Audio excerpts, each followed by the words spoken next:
All right, welcome to 4.03 of the SoundFontNamingConverter. What's new? Let's see what's new. So first of all, I've added this option to enable a high-pass filter, which does what this says it does, reduces your frequencies below 100 to prevent distortion. So small speaker in a Sabre, you get some fonts, maybe some crazy bassy fonts, which are great and they sound great in demos, but maybe with the volume you've chosen and with whatever you got going on, it's maybe crackling your speaker and distorting and building up heat and killing things. So you want to taper that down a bit. You have the option to enable high pass. I suggest trying it, compare it to the file without it on, see how it works for you. Generally speaking, it should be clearer, tighter, and generally you won't miss those low end frequencies because they weren't actually being produced by your speaker anyway, since it's a little 28 or maximum 31 millimeter speaker.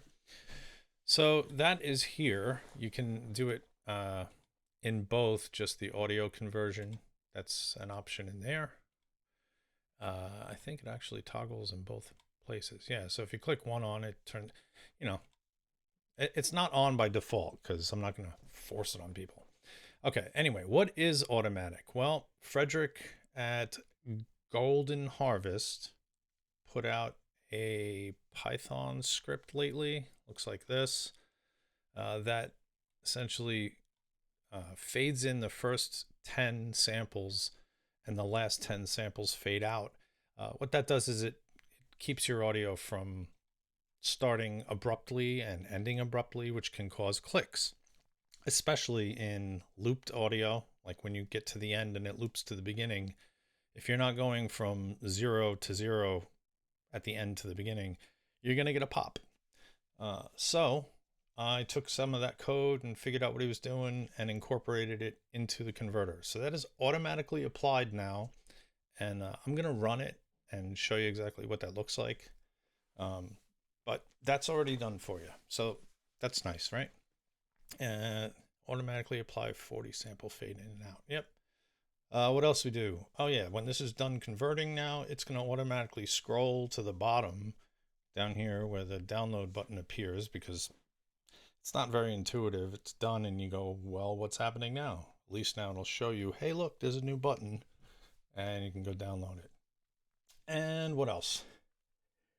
Oh, I just fixed some of this. If you choose Profi as the target, and you can, where's the optimize? Yeah, so this is just small. This tells you what this does, how it's going to be best for performance for Profi. If you turn it on, now it'll tell you, hey, good choice, now it's on. If you choose a straight optimization only, that's obviously what this is doing and you can't change it. So I made it say that. No big deal. All right, moving on. So let's show those features. So what do? There's a new shared font lately by Baron von Marlin. I got this off Facebook. Cool font. I don't know if you'll hear it. I'm just going to open it and you'll see. Anyway, I'm using that hum file as an example. I purposefully named it wrong, so we can show that it gets corrected, as well as I intentionally made the beginning and the end not end on 0, as we can see here. Let me zoom all the way in. See how it's starting high? It's not. If we faded this in manually, it would look like that. Starting at 0, great, and then we would go to the end. See, not 0. And you could either, trim this here or fade it out so that it's actually beginning and ending on 0.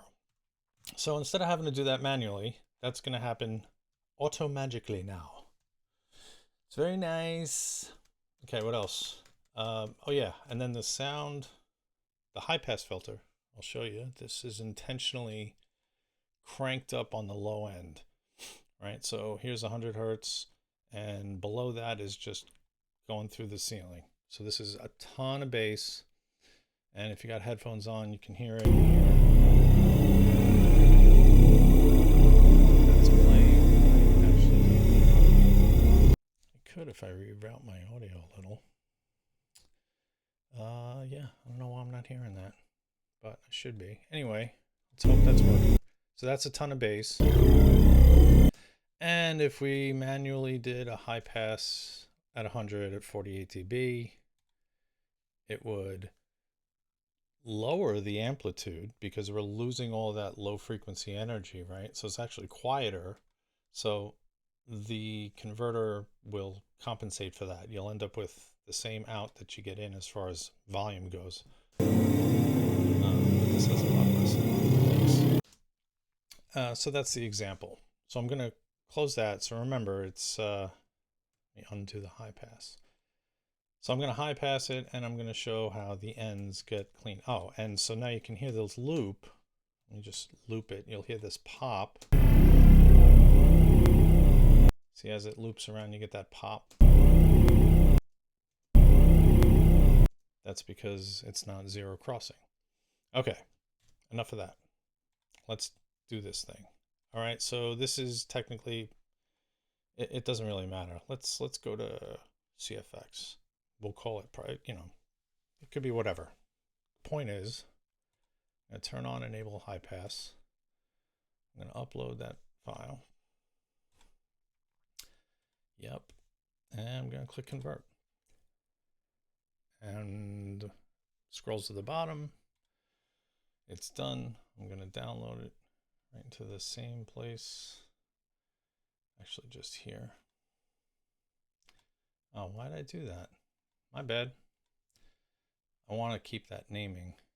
I want it in this folder. Okay, so here it is. It shows up. And I'm going to unzip it. And we're going to compare. I'm going to open up the original here. I'm going to open up, see it renamed it, right? And here's the conversion log. One file renamed. Open this one. And we'll look at them side by side. So here is pre-process. Remember the loop and the bass.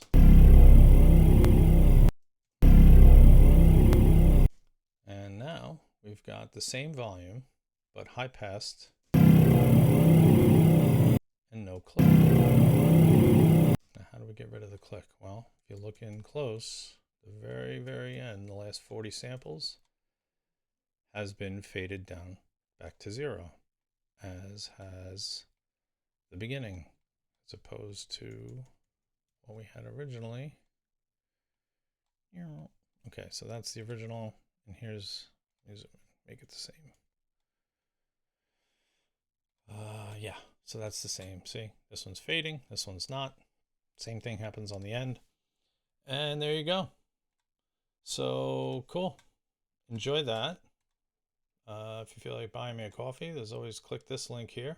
I appreciate that. And have a happy new year.